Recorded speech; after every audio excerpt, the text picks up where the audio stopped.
First-person shooters, a video game genre truly unlike any other. Unlike so many other games, first-person shooters have one key difference. You play from the eyes of the protagonist. This opens up many windows for completely different playstyles.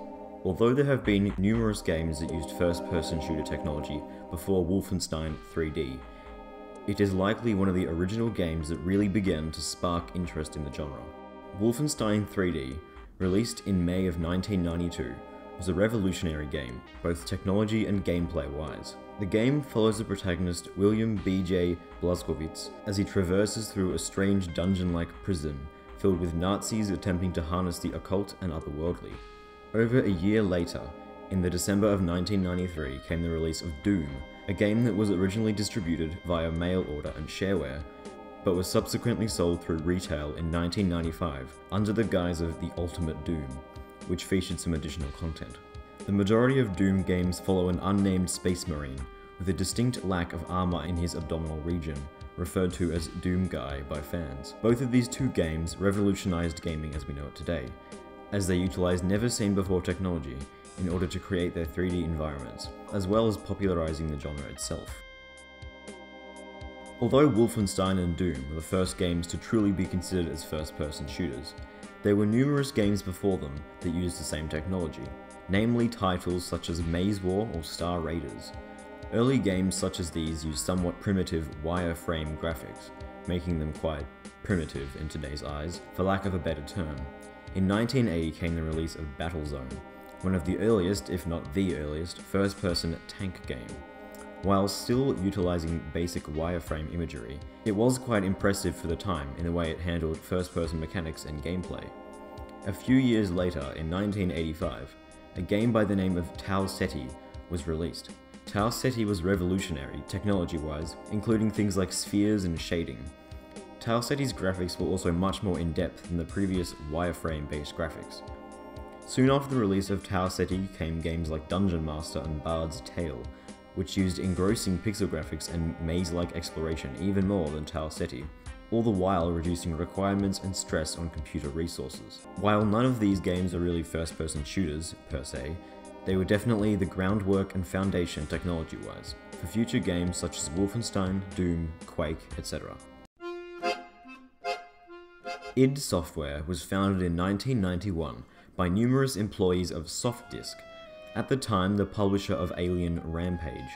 With their previous knowledge from their work at SoftDisk, the id devs were able to make the most of the available resources from PCs at the time. After the release of their 2D side-scroller Commander Keen, one of the developers, John Carmack, discovered a way to render 3D environments at a similar speed to 2D ones.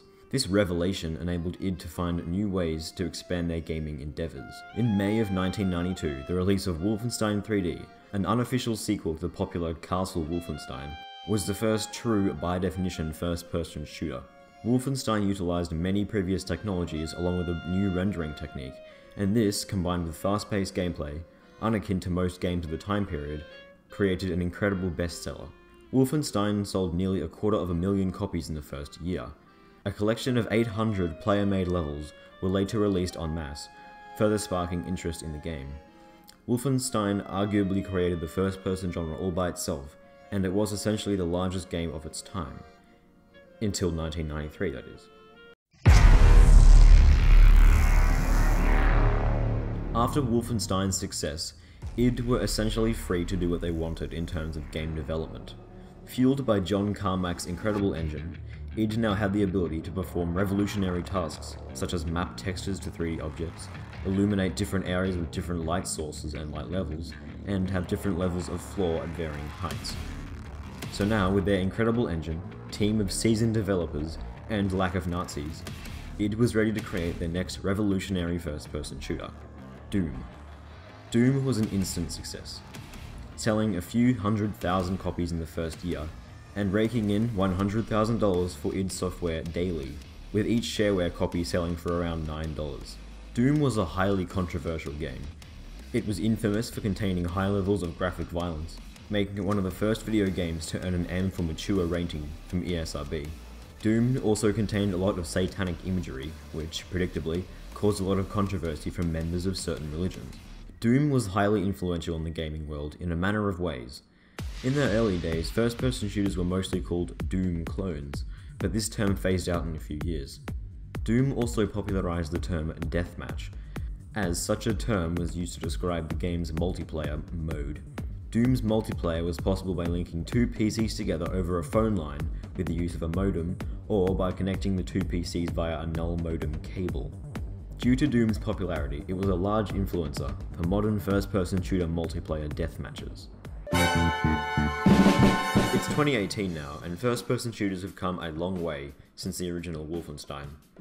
Nowadays, there are numerous subgenres emerging from the first-person shooter genre.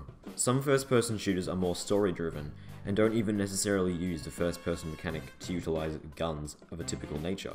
Games like the Portal franchise are an excellent example of this. In Portal, you utilize a gun that can create portals on certain surfaces, which you can then walk through, leading to an in-depth physics-based puzzle game, being one of the first games to be both a puzzle game and a first-person shooter. A simple comparison between the original Doom and the 2016 remake of Doom is an incredible showcase of how the genre has progressed.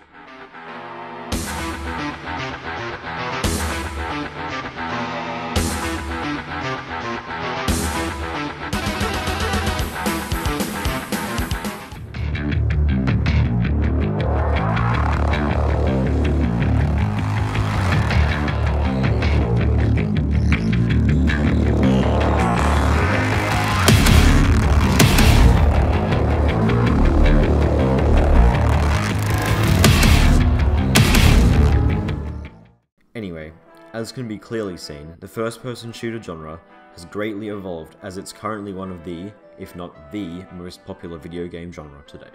Thanks for watching, and I guess I'll see you next time.